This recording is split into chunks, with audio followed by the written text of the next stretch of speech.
ఓ కాకో నమస్తేనే కేసీఆర్ కాక.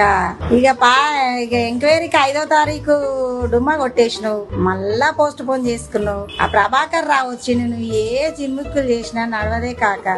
ఒక్కసారి పోయి ఆ కమిషన్ కి ఆ ఆన్సర్ చెప్పిరా. ఎందుకంటే ఆ ప్రభాకర్ రావు వచ్చిండు, ఆల్రెడీ ఇదివరకు ఎంక్వైరీ చేసిన వాళ్ళందరూ కూడా క్లియర్ కట్ గా చెప్పిర్రే కాక. మా బాస్ చెప్పినట్టే చేసినావు, మా సుప్రీం చెప్పినట్టే చేసినావు అని. ఇప్పుడు నీకు తప్పేటట్లేదే కాకవు. ప్రభాకర్ రావు అన్నకు ఆస్తులు పోతాయి అనగానే దెబ్బకు వచ్చిండు. గుండె నొప్పి ఎటుపోయినా, క్యాన్సర్ రోగం ఎటుపోయినో, మన ప్రభాకర్ అన్నకి రోగాలన్నీ ఎటుపోయినాయో, ఆస్తులు పోతాయి అనగానే దెబ్బకి ఇండియాలో పడ్డాడు. ఇక నువ్వు ఎన్ని సార్లు పోస్ట్ పోన్ చేసినా కేసీఆర్ కాక, నువ్వు ఈ కమిషన్కి ఆన్సర్ చెప్పండి తప్పదు, నువ్వు పోంది తప్పదు.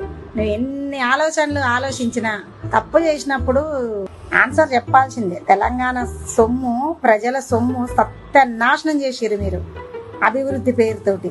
చేసింది చారానా, మింగింది రూపాయి. మీ పాలన అట్లా ఉంది, కంపల్సరీ చెప్పవలసిందే. ఇవన్నీ ఇట్లా పెట్టుకొని మన అన్న పోయేమో అమెరికాలో అన్నాడు, అక్క పోయేమో జాగృతి అని పెట్టింది.